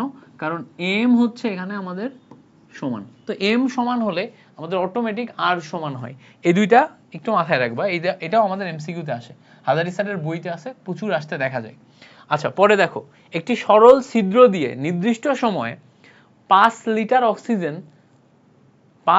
অক্সিজেন গ্যাস নির্গত হয়। আচ্ছা, একই সময়ে ওই ছিদ্র দিয়ে কত লিটার হাইড্রোজেন গ্যাস নির্গত হবে? তো এইটা অ্যাকচুয়ালি তোমার আয়তন দেয়া আছে, এটা দেখে তুমি ঘাবড়াই যাইতে পারো, বাট ঘাবড়ানোর কিছু নাই। কারণ হইতেছে 5 লিটার অক্সিজেন নির্গত হচ্ছে না, অক্সিজেনের তুলনায় হাইড্রোজেন কত গুণ বেশি নির্গত হবে এটা ডিপেন্ড করে হচ্ছে তোমার হচ্ছে যে ব্যাপন হারের উপর, বা কত গুণ কম নির্গত হবে এটা ডিপেন্ড করে ব্যাপন হারের উপর। তো তুমি এই দুইটার ব্যাপন হারের ফর্মুলায় আসো, r1 divided by r2 is equals to m2 divided by m1। ধরে নিলাম আমরা r1 হচ্ছে হাইড্রোজেন নিচ্ছি আর r2 হচ্ছে অক্সিজেন নিচ্ছি, তাহলে r1 divided by r2, hydrogen আর অক্সিজেন নিলে উপরে দেখো m2 divided by m1। So m2 এর ক্ষেত্রে দেখো একটা হচ্ছে অক্সিজেন গেল আর একটা গেল হাইড্রোজেন, দুইটা নিলাম। আচ্ছা, r1 r2 m2 m1, তোমার m2 m1 নিলাম। এবার খেয়াল করো, ভালো করে খেয়াল করো, আমি যদি অক্সিজেনের আণবিক ভর বসাই, আমরা হাইড্রোজেনের আণবিক ভরের সাথে অক্সিজেনের আণবিক ভর, এই হাইড্রোজেনের হচ্ছে যে ব্যাপন হারের সাথে অক্সিজেনের ব্যাপন হারের কম্পেয়ার করার ট্রাই করতেছি। তো দেখো অক্সিজেনের জন্য তোমার এখানে হচ্ছে আণবিক ভর হচ্ছে 32। আচ্ছা, হাইড্রোজেনের জন্য কত? হাইড্রোজেনের জন্য 2, ক্যালকুলেশন করলে রুটের নিচে 16 আসবে, ক্যালকুলেশন করলে 4 আসে। সেখানে দেখো আর অফ হাইড্রোজেনের ব্যাপন হার 4 গুণ আর অফ অক্সিজেনের ব্যাপন হারের 4 গুণ। তাহলে অক্সিজেনের যদি 5 লিটার নির্গত হয়, খেয়াল করো, অক্সিজেনের যদি 5 লিটার নির্গত হয় তাহলে হাইড্রোজেনের 4 গুণ বেশি নির্গত হবে। তাহলে হাইড্রোজেনের নির্গত হবে 4 × 5 লিটার, তাহলে 4 5 20 লিটার, 4 5 20 লিটার। ভালো করে খেয়াল করো, অক্সিজেনের জন্য যদি আমার 5 লিটার নির্গত হয় তাহলে হাইড্রোজেনের জন্য তার 4 গুণ বেশি নির্গত হবে, তাহলে 4 5 20 লিটার। তাহলে এখানে আমরা ব্যাপন হার কত গুণ বেশি না কম তার উপর ডিপেন্ড করে আয়তন বের করতেছি। তাহলে আমরা ধাপে ধাপেই করলাম, খুব সিম্পল, ধাপে ধাপেই করছি, জাস্ট আমরা এইভাবে ক্যালকুলেশন করছি। ওকে, এবার আসো পরে আসি। 10 মোল এ এবং 30 মোল বি গ্যাসের মিশ্রণে মোট চাপ 12 অ্যাটম। এ গ্যাসের আংশিক চাপ কত? তো আমরা জানি আংশিক চাপ বের করার ফর্মুলা হচ্ছে পি অফ এ। এ গ্যাসের আংশিক চাপ হচ্ছে পি অফ এ, এটার ফর্মুলা হচ্ছে মোল ভগ্নাংশ ইন্টু মোট চাপ, এটা ফর্মুলা, মোল ভগ্নাংশ ইন্টু মোট চাপ। তাহলে মোল ভগ্নাংশের সাথে মোট চাপ যদি গুণ করো তাহলে তুমি কি পাবা, আংশিক চাপ পাবা। যেহেতু আমরা এ এর জন্য বের করতেছি তো এ এর জন্য ফর্মুলা লিখলাম। এবার খেয়াল করো আমাদের এখানে যখন এক্স অফ এ আছে নিচে যাবে হচ্ছে মোট মোল, নিচে যাবে হচ্ছে মোট মোল, উপরে যাবে তার নিজের মোল। মোল ভগ্নাংশ বের করা সবাই, উপরে তার নিজের মোল মানে কি, নিজের মোল মানে হচ্ছে এন অফ এ, নিচে হচ্ছে মোট মোল এন অফ টি, উপরে হচ্ছে নিজের মোল এন অফ এ, ইনটু মোট চাপ কি হবে পি।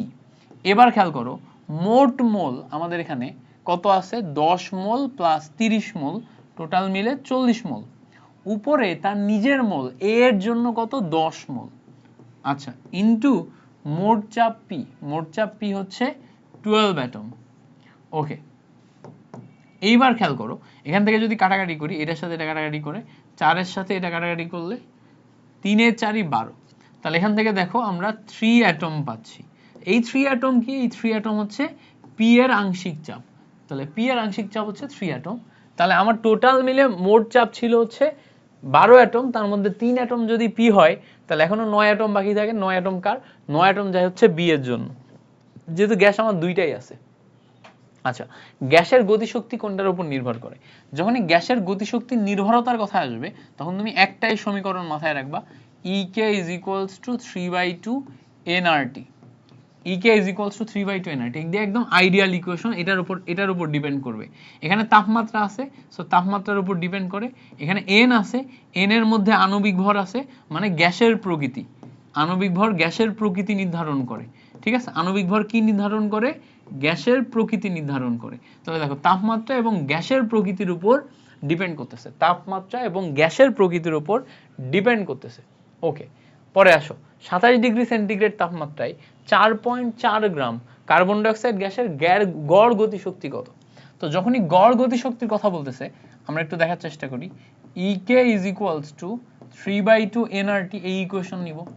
আচ্ছা, 3/2 নিলাম, n এর মান কত ভালো করে খেয়াল করলে দেখবা n কে ভাঙলে w/m পাওয়া যায়, w এর ভ্যালু হচ্ছে 4.4, m মানে কত, m মানে হচ্ছে 44, r এর মান হচ্ছে 8.314। এখন তুমি বলবা ভাই 8.314 কেন বসাইলেন, গতিশক্তি সবসময় জুলে আসবে, এসআই ইউনিট, জুলে বসাইতে গেলে এসআই ইউনিট 8.314ই বসাতে হবে, ইনটু টেম্পারেচার কত আমাদের 27 ডিগ্রি মানে হচ্ছে 300 কেলভিন, টেম্পারেচার 27 ডিগ্রি মানে কত, মানে হচ্ছে 300 কেলভিন।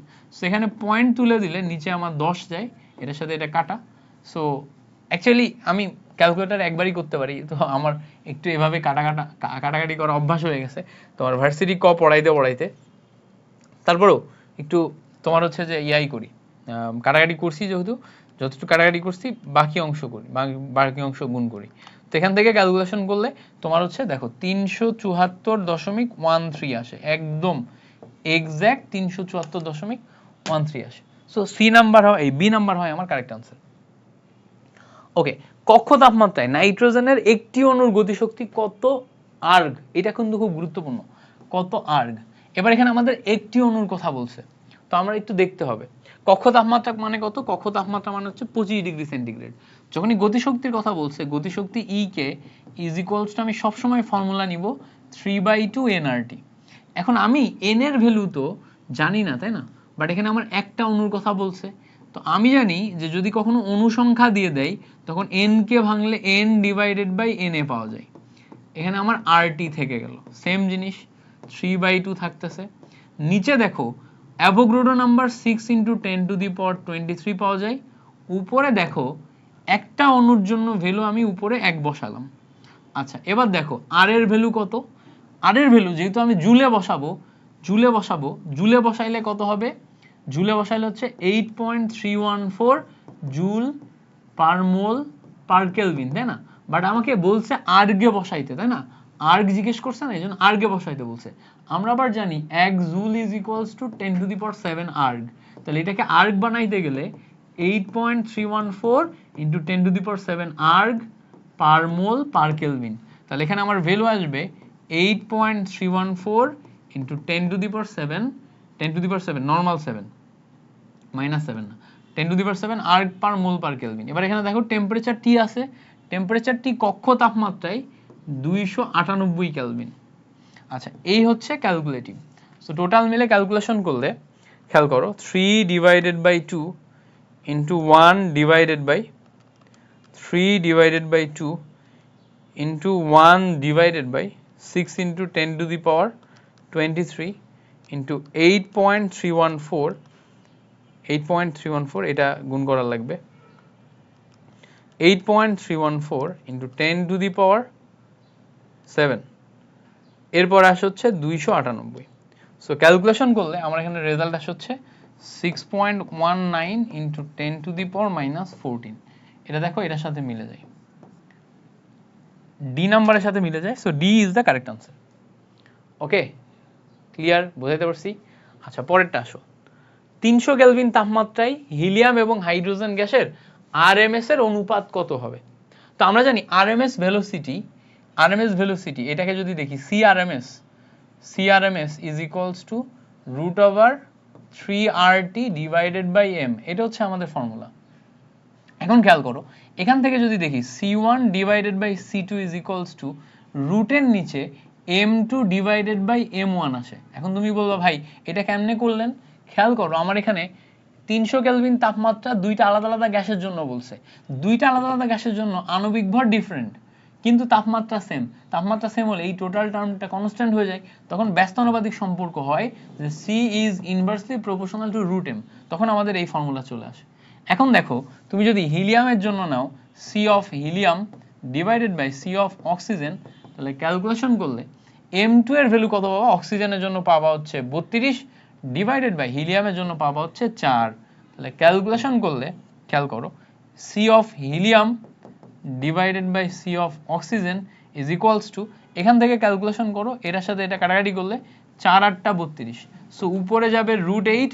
নিচে যাবে 1 তাই না উপরে যাবে √8 1 কে রুট করলে তো 1ই আসে তাহলে এখানে ক্যালকুলেশন করলে দেখবা হিলিয়াম এবং অক্সিজেনের যেই অনুপাত সেটা হচ্ছে √8 ইনটু 1 আসে তাহলে এখানে আমি খ নম্বর পাই হচ্ছে কারেক্ট আনসার কাকে পাচ্ছি খ নম্বর আচ্ছা এবার বলছে দেখো অ্যাসিড বৃষ্টির বেলায় অধঃক্ষেপণ বৃষ্টিতে পিএইচ মান কত হতে পারে দেখো সবসময় মাথায় রাখবা 5.6 এর চেয়ে কম পিএইচ 5.6 এর চেয়ে কম পিএইচ মানে হচ্ছে অ্যাসিড বৃষ্টি 5.6 এর চেয়ে কম পিএইচ মানে হচ্ছে অ্যাসিড বৃষ্টি তাহলে যদি অ্যাসিড বৃষ্টির সৃষ্টি হতে হয় 5.6 এর চেয়ে কম হতে হবে 5.6 এর চেয়ে কম হচ্ছে 5.3 এটা হচ্ছে অ্যাসিড বৃষ্টি অ্যাসিড বৃষ্টির কারণ মূলত তিনটা acid sulphurous acid sulphuric acid আর হচ্ছে তোমার হচ্ছে হ্যাঁ HNO3 নাইট্রিক অ্যাসিড তাই না নাইট্রিক অ্যাসিড সালফিউরিক হ্যাঁ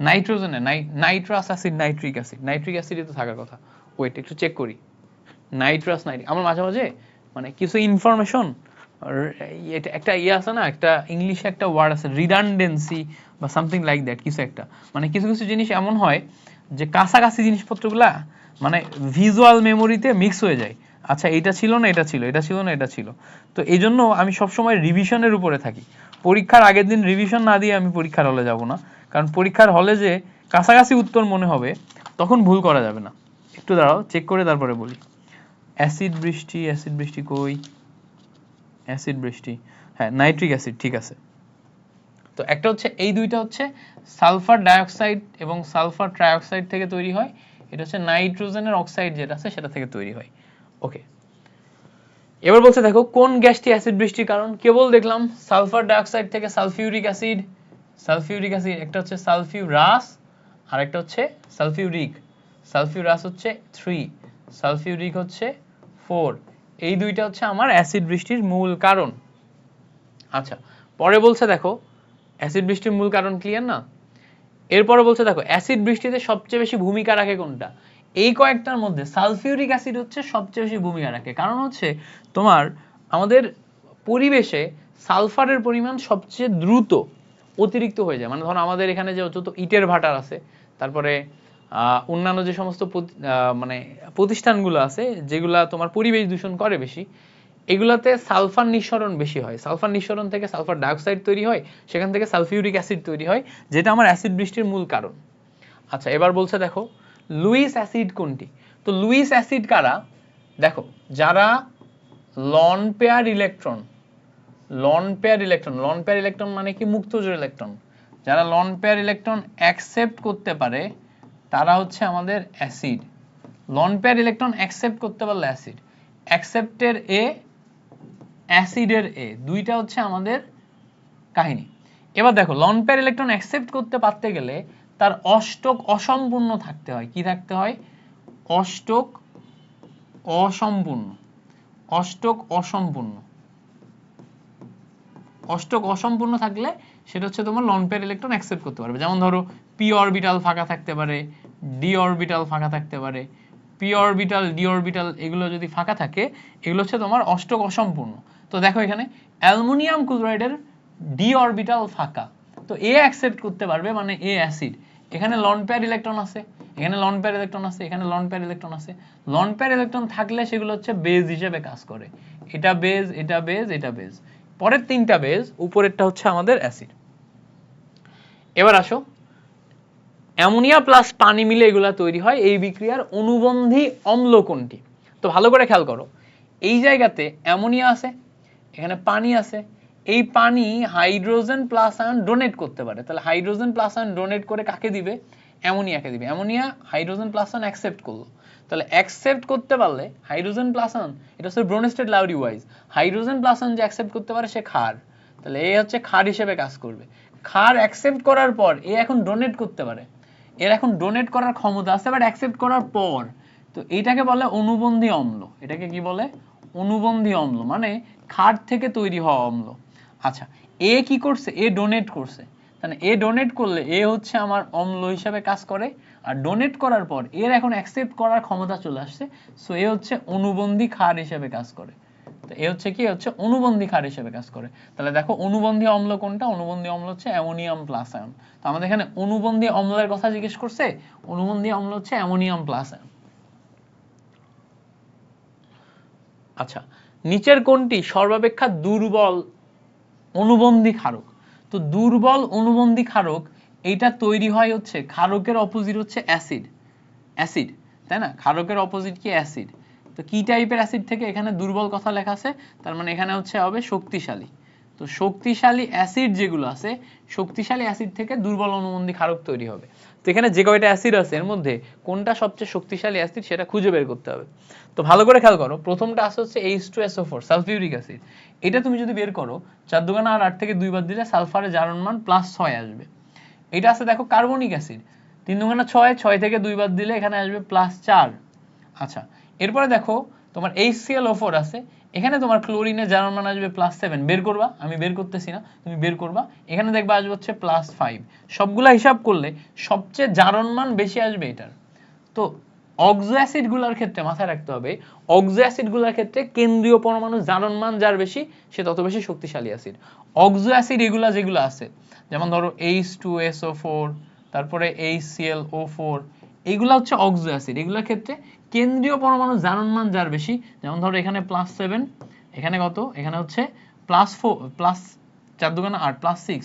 তো এটা জারণ মান বেশি হয়, এটা হচ্ছে শক্তিশালী অ্যাসিড। যদি কখনো জারণ মান সেম হয়ে যায় তাহলে যেটার আকার ছোট সে শক্তিশালী। জারণ মান সেম হয়ে গেলে যার আকার ছোট সে বেশি শক্তিশালী অ্যাসিড। বুঝতে পারছো কিনা? এই পর্যন্ত ক্লিয়ার না? তাহলে জারণ মান যদি সেম হয়ে যায় তাহলে যার আকার ছোট সে হচ্ছে শক্তিশালী অ্যাসিড। এই যে অক্সো অ্যাসিডের শক্তিমাত্রার ক্রম, এটার উপর আমার একটা শর্ট ভিডিও আছে, একটা না অনেকগুলো আছে। সো এটা একটু ইউটিউব থেকে চেক করে দেখবা, সবগুলো অ্যাসিডেরটাই দেখতে হবে। আমি জাস্ট একটা এখানে কোশ্চেনের মধ্যে সলভ করাচ্ছি, বাট সবগুলা লিখতে গেলে অনেক বেশি বড় হয়ে যাবে। এবার আসো অনুবন্ধীর ক্ষেত্রে এটা একটু সলভ করার চেষ্টা করি। আমার এখানে বলছে H2CO3, H2CO3 এবং পানি। পানি খেয়াল করলে দেখবা হাইড্রোনিয়াম আয়নে রূপান্তর হয়েছে, তার মানে একটা গ্রহণ করছে। তাহলে পানি একটা গ্রহণ করে হাইড্রোনিয়াম আয়নে রূপান্তর হলো। পানি যেহেতু গ্রহণ করছে, যে গ্রহণ করে সে কি? সে হচ্ছে ক্ষার। ক্ষার থেকে যেটা তৈরি হয় সেটা হচ্ছে অনুবন্ধী অম্ল। ক্ষার থেকে যেটা তৈরি হয় সেটা কি? অপোজিট। ক্ষার থেকে অম্ল, বাট কি অম্ল? অনুবন্ধী অম্ল। আচ্ছা, এখানে কার্বনিক অ্যাসিড একটা ছাড়লে এটা হচ্ছে অম্ল হিসেবে কাজ করে। অম্ল থেকে যেটা তৈরি হয় সেটা ক্ষার, বাট সেটা কি ক্ষার? অনুবন্ধী ক্ষার। সেটা কি ক্ষার? অনুবন্ধী ক্ষার। তাহলে দেখো অম্ল থেকে অনুবন্ধী ক্ষার, ক্ষার থেকে অনুবন্ধী অম্ল। তাহলে দেখো H2CO3 এর অনুবন্ধী ক্ষারক কি? H2CO3 অম্ল, এটার অনুবন্ধী ক্ষারক হচ্ছে HCO4 তার মানে ক নাম্বার হচ্ছে কারেক্ট অ্যান্সার। H2CO3 হচ্ছে অম্ল, এইটার অনুবন্ধী ক্ষারক হচ্ছে HCO3 হচ্ছে অনুবন্ধী ক্ষারক। আচ্ছা, নিচের কোনটি লুইস ক্ষারক? যারা যারা লন পেয়ার ইলেকট্রন অ্যাকসেপ্ট করতে পারে তারা অ্যাসিড। আমি বলছি অ্যাকসেপ্টের এ আর অ্যাসিডের এ, তাই না? অ্যাকসেপ্টের এ, অ্যাসিডের এ। আচ্ছা, যারা লন পেয়ার ইলেকট্রন ডোনেট করতে পারে, লন পেয়ার ইলেকট্রন দান করতে পারে, তারা হচ্ছে ক্ষার। দান করতে গেলে থাকতে হবে, যেমন দেখো অ্যামোনিয়ার নাইট্রোজেনের উপর এক জোড়া লন পেয়ার ইলেকট্রন আছে, সো এ দান করতে পারে, তার মানে কি এ লুইস ক্ষার। আচ্ছা, এখানে BF3 এ অ্যাকসেপ্ট করতে পারে, এখানে আমাদের p অরবিটাল ফাঁকা আছে, খেয়াল করবা BF3 ইলেকট্রন বিন্যাস করবা, বোরনের p অরবিটাল ফাঁকা পাবা, অ্যালুমিনিয়ামের d অরবিটাল ফাঁকা পাবা, ঠিক আছে? এই দুইটা আমার অনুবন্ধী কি বলতো অ্যাসিড, এটা অনুবন্ধী না, Luis acid loan pair electron accept করতে পারে। আচ্ছা, সালফিউরিক অ্যাসিড কোনটির উপস্থিতিতে ক্ষারক হিসেবে কাজ করবে? সালফিউরিক অ্যাসিড ক্ষারক হিসেবে কাজ তখনই করবে যখন এর চেয়ে শক্তিশালী অ্যাসিড থাকবে। তো সালফিউরিক অ্যাসিড, ধরো একটা অ্যাসিড, এর চেয়ে শক্তিশালী যদি কোনো অ্যাসিড থাকে, যেমন ধরো HClO4, একটু আগে আমরা দেখছি যে এটার কেন্দ্রীয় পরমাণু জারণ মান +6, এটার +7, তাহলে HClO4 পারক্লোরিক অ্যাসিড যেটা আছে এটা হচ্ছে শক্তিশালী অ্যাসিড। তা এটা যদি শক্তিশালী অ্যাসিড হয়, এইটার উপস্থিতিতে এটা হচ্ছে ক্ষার হিসেবে কাজ করবে। নর্মালি এর কাছে যত হাইড্রোজেন আছে এই দান করতে পারে, মানে ধরো এ হচ্ছে বাংলাদেশের কে বলতো, ধরো এ হচ্ছে বাংলাদেশের বসুন্ধরা গ্রুপের ওই যে সোভান, আনভির সোভান না কি জানি একজন আছে না, তো বাংলাদেশের তোমার হচ্ছে যে $1 বিলিয়ন কোম্পানির মালিক, বাট বাংলাদেশের প্রেক্ষাপটে এ ধনী, বাট এ যদি ইলন মাস্কের সামনে যায় তাহলে কি এ হচ্ছে যে চুনোপুটি না, ইলন মাস্ক এর একদম টোকা দিয়ে একদম ইয়া করে ফেলতে পারবে, কিনে নিতে পারবে। তো জিনিস হচ্ছে এরকম, এ সবসময় দান করে, বাট ইলন মাস্কের সামনে যখন যাবে তখনই গ্রহণ করবে। তাহলে জিনিসটা এরকম, এ সবসময় অম্ল, বাট ইলন মাস্কের সামনে যে সে কি, সে হচ্ছে ক্ষার, সে তখন গ্রহণ মুডে চলে যায়। তো জিনিসটা হচ্ছে এরকম, সালফিউরিক অ্যাসিড HClO4 এর উপস্থিতিতে ক্ষার হিসেবে কাজ করে। প্রশ্ন পড়তে হবে, প্রশ্ন বুঝতে হবে, প্রশ্ন না বুঝলে মিলাইতে পারবা না। কোন লবণটি থাকলে পানি ক্ষার হয়? তো আমরা জানি ক্ষার পানি করার জন্য আমাদের ক্যালসিয়াম, ম্যাগনেসিয়াম, আয়রন, এই তিনটা ক্যাটায়ন থাকতে হয়। এই তিনটা ক্যাটায়ন থাকলে সেগুলো হচ্ছে আমার ক্ষার পানি তৈরি করে, ক্যালসিয়াম 2+, ম্যাগনেসিয়াম 2+, আয়রন 2+, এগুলো হচ্ছে ক্ষার পানি তৈরি করে। এর সাথে প্রথম কথা ক্লোরাইড মাইনাস আয়ন, 2 নাম্বার কথা বাইকার্বনেট মাইনাস আয়ন, তাই না? আর 3 নাম্বার কথা হচ্ছে সালফেট 2 মাইনাস আয়ন। এই তিনটা অ্যানায়ন যদি থাকে তাহলে এরা তোমার হচ্ছে যে ক্ষার পানি তৈরি করে। তো খেয়াল করো, বাইকার্বনেট হচ্ছে তোমার অস্থায়ী ক্ষারতা তৈরি করে, বাইকার্বনেট হচ্ছে অস্থায়ী ক্ষারতা তৈরি করে। বাইকার্বনেট কি অস্থায়ী ক্ষারতা তৈরি করে, অস্থায়ী। আর ক্লোরাইড সালফেট হচ্ছে স্থায়ী ক্ষারতা তৈরি করে। যেমন ধরো আমরা যদি ক্যালসিয়াম ক্লোরাইড নিই, আমরা যদি ধরো এখানে ক্যালসিয়াম ক্লোরাইড নিই তাহলে এটা স্থায়ী ক্ষারতা তৈরি করছে। আমরা ধরো ম্যাগনেসিয়াম ক্লোরাইড নিলাম, স্থায়ী ক্ষারতা তৈরি করছে। বাট আমরা যদি ক্যালসিয়াম বাইকার্বনেট নিই, এইটা হচ্ছে অস্থায়ী ক্ষারতা, এটা তাপ দিলে এই ক্ষারতা দূর হয়ে যায়। এটা কি করতে হয়, এটা তাপ দিলে এই ক্ষারতা দূর হয়ে যায়। তাহলে এখানে ক্ষার তৈরি করে হচ্ছে ক্যালসিয়াম ক্লোরাইড, কারণ কি এই কয়টার যে কম্বিনেশন তার মধ্যে ক্যালসিয়াম ক্লোরাইড আছে, ক্লোরাইড, সালফেট এবং বাইকার্বনেট। আচ্ছা, 10⁶ ml পানিতে 30 মিলিগ্রাম ম্যাগনেসিয়াম সালফেট দ্রবীভূত থাকলে ক্ষারতার মান কত? তো ক্ষারতা ppm এককে যখন তুমি বের করতে যাবা, ppm এককে বের করতে গেলে ppm = W/V × 10⁶। এইটা হচ্ছে আমাদের ফর্মুলা। উপরেরটা গ্রামে বসে, নিচেরটা হচ্ছে ml এ বসে। তো দেখো গ্রামে আমাদের কত দেয়া আছে, 30 গ্রাম দেয়া আছে, ml এ আমাদের কত দেয়া আছে, 10⁶ দেয়া আছে, ইনটু ফর্মুলার 10⁶। 10⁶ কেটে যায়, এখানে আমাদের 30 ppm তৈরি হয়। কত? 30 ppm। তাহলে ppm এর ভ্যালু আমরা এখানে 30 ppm পাচ্ছি। কত পাচ্ছি? 30 ppm। ওকে, পরে বলছে দেখো নিচের কোন পদ্ধতি সহজে পানির স্থায়ী ক্ষারতা দূর করার জন্য ব্যবহার করা যায় না? তো দেখো স্থায়ী ক্ষারতা দূর করার জন্য ব্যবহার করা যায় না, দেখো কস্টিক সোডা সংযোজন, সোডিয়াম কার্বনেট সংযোজন, পাতন, এই সবগুলা স্থায়ী ক্ষারতা দূর করার জন্য ব্যবহার করা যায় না। যায় আর স্ফুটন ব্যবহার করা হয় হচ্ছে অস্থায়ী ক্ষারতা দূর করার জন্য, এই জন্য এটা স্থায়ী ক্ষারতা সহজে দূর করতে পারে না। পানি ফুটাইলে স্থায়ী ক্ষারতা, এই অস্থায়ী ক্ষারতা যেটা আছে এটা দ্রুত দূর হয়ে যায়, এটা স্থায়ী ক্ষারতার জন্য কার্যকরী না, স্থায়ী ক্ষারতার জন্য তোমার আয়ন এক্সচেঞ্জ পদ্ধতি ব্যবহার করতে হয়। আচ্ছা, এবার বলছে দেখো কোনটি উভয়ধর্মী পদার্থ বলা যায়, যেটা একসাথে গ্রহণও করতে পারবে, যেটা একসাথে দানও করতে পারবে, সেটা উভয়ধর্মী। যেমন দেখো এই জায়গায় কার্বনিক HCO3- তোমার হচ্ছে কি করছে, দান করছে, HCO3- এখানে কি করছে, দান করছে। এখানে HCO3- দেখো গ্রহণ করছে, তাহলে এক জায়গায় আমার কি করলো, দান করলো, আরেক জায়গায় আমার কি করলো, গ্রহণ করলো। তাহলে একই আয়ন HCO3- একবার দান একবার গ্রহণ করছে, তার মানে এটা উভয়ধর্মী। তারপরে ধরো SO4- একবার দান একবার গ্রহণ করছে, এটা কি উভয়ধর্মী।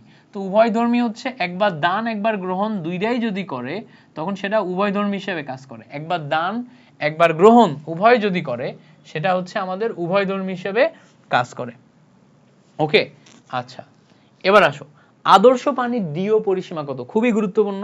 হাজারী স্যারের বইয়ে তোমার পিএইচ মান, আদর্শ পানির পিএইচ মান যেটা হচ্ছে 6.5 থেকে 8.5 সামথিং লাইক দ্যাট, এরকম দেয়া আছে, একটা সক দেয়া আছে। এই সকে যে ভ্যালুগুলো আছে এই সব ভ্যালুগুলো আমাদের মনে রাখা লাগবে।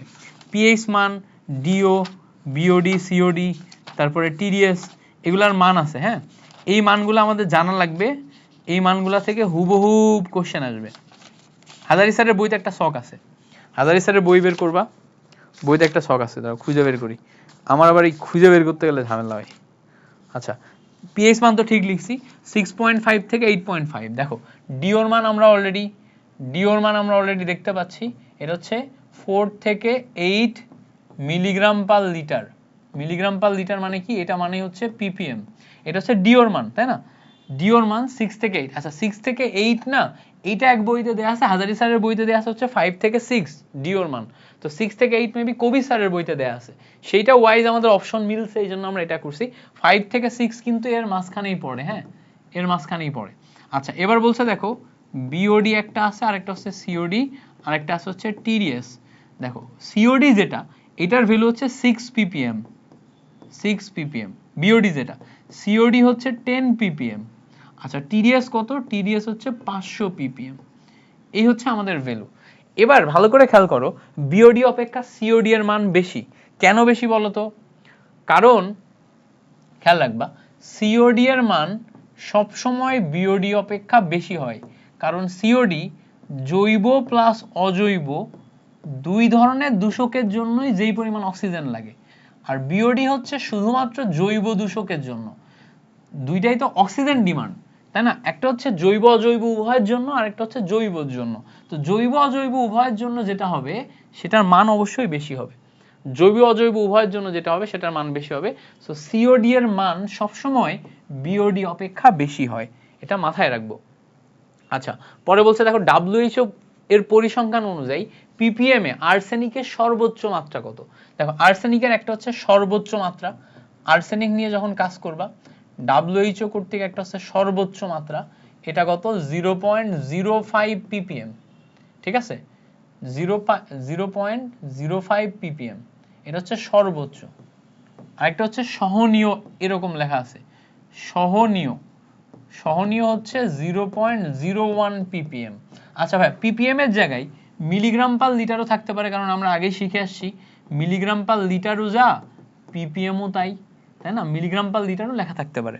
তো সর্বোচ্চ বললে আমার 0.05, আর সহনীয় বললে হচ্ছে সহনীয় বা গ্রহণযোগ্য, গ্রহণযোগ্য মাত্রা, সম্ভবত গ্রহণযোগ্য মাত্রা, এরকম কথা বললে 0.01, ঠিক আছে। আচ্ছা ক্লিয়ার, এই পর্যন্ত আশা করি ক্লিয়ার। আর্সেনিকের জন্য কিন্তু ব্ল্যাক ফুট ডিজিজ হয়, এটা মাথায় রাখবা, আর্সেনিকের জন্য ব্ল্যাক ফুট ডিজিজ হয়, ব্ল্যাক ফুট ডিজিজ আর্সেনিকের জন্য হয়। ওকে, গ্রিন হাউস গ্যাসের মধ্যে নিচের কোনটি বায়ুমণ্ডলে সবচেয়ে বেশি থাকে, তো যে কয়টা, এই সবগুলো হচ্ছে আমার গ্রিন হাউস গ্যাস। এই গ্রিন হাউস গ্যাসের যে কয়টা, যদি জিজ্ঞেস করেন নিচের কোনটি গ্রিন হাউস গ্যাস, এই চারটার মধ্যে যে কোনো একটা থাকবে অপশনে, বাট সবচেয়ে বেশি থাকে হচ্ছে কার্বন ডাইঅক্সাইড, এই জন্য কার্বন ডাইঅক্সাইডের গ্রিন হাউস প্রভাব সবচেয়ে বেশি। আচ্ছা তো এর মাধ্যমে আমাদের এই চ্যাপ্টারটা শেষ হয়ে গেল, এই চ্যাপ্টারটা শেষ হয়ে গেল। এই চ্যাপ্টারে আমি যে এমসিকিউ গুলা করাইছি এগুলা তোমার মোটামুটি 90% জিনিসপত্র কভার করছে। যদি তুমি এর চেয়েও বেশি শিখতে চাও, এই চ্যাপ্টারে আরো কনফিডেন্ট হওয়ার জন্য, তাহলে তুমি হাজারি স্যারের মেইন বইটা সলভ করবা। কোনটা বললাম? হাজারি স্যারের মেইন বইটা সলভ করবা। হাজারি স্যারের মেইন বই সলভ করতে যে যদি তুমি আটকে যাও, তাহলে আমাদের কোর্সে হেল্প নিও। হাজারি স্যারের মেইন বই এমসিকিউ সলভ কোর্সে হেল্প নিও। ওখানে আমরা আরো ধীরে সুস্থে টাইম কম মানে টাইম বেশি নিয়ে, আরো টাইম বেশি নিয়ে বেসিক বেশি করাইছি। এই ক্লাসটার ডিউরেশন অনেক বেশি হয়ে যাচ্ছে, শুরুর দিকে অনেক স্লো পড়াইছি, দ্যাটস ওয়াই এই মোমেন্টে এসে আমাদের একটু কম ডিটেলস দিলাম, দিয়ে পড়াইলাম। 450 এমসিকিউ সলভ করতে যে মানে অ্যাকচুয়ালি ডিউরেশন অনেক বেশি হয়ে যাচ্ছে, এই জন্য শেষের দিকে এসে একটু কম ইনফরমেশন দিয়ে করাইছি। সো তোমার যদি মনে হয় যে আরো বেশি প্র্যাকটিস করবা, তাহলে কিভাবে করবা? হাজারি স্যারের মেইন বই এমসিকিউ সলভ করছে আমার ক্লাসগুলো করবা। ওকে, ক্লিয়ার করতে পারছি আমার কথা? আর যারা যারা এই ক্লাসটা এখনো মনোযোগ দিয়ে করতেছো, প্রায় 8-9 ঘন্টা হয়ে গেছে ক্লাসটার ডিউরেশন, তোমরা যেটা করবা মিল্টন ভাইয়ার চ্যানেলগুলো সব সাবস্ক্রাইব করবা, আর অবশ্যই ভাইয়ার ক্লাসগুলা সবার কাছে রেকমেন্ড করবা। আর অ্যাডমিশনে আমার সাথে ইনশাল্লাহ থাইকো। বিগত 4-5 বছর যাবত হিউজ পরিমাণে স্টুডেন্ট পড়াচ্ছি। প্রতি অ্যাডমিশনে 5-7-10 15-20 হাজার স্টুডেন্ট পড়ানো হয়। গতবার সর্বোচ্চ এক ব্যাচে 32,000 স্টুডেন্ট ছিল আমার সাথে ফিজিক্স সেন্টার্সে। সো হিউজ অ্যামাউন্ট অফ স্টুডেন্টকে সার্ভ দিয়ে আসতেছি। তোমরা আমার কোর্সগুলা এবং আমাদের ফিজিক্স সেন্টার্স থেকে যে সমস্ত কোর্স আসবে সেগুলোতে জয়েন করতে পারো। ইনশাল্লাহ তোমাদের অ্যাডমিশনে চান্স পাওয়ানোর দায়িত্ব আমরা নিব। আমরা গাইডলাইন প্লাস তোমাদের সাথে সেরা একটা সাপোর্ট দিব ইনশাল্লাহ কেমিস্ট্রিতে। আমি পড়াবো, তুমি পড়বে, ইনশাল্লাহ কেমিস্ট্রি কভার হয়ে যাবে। তো আমরা পরের চ্যাপ্টার শুরু করবো এখনই।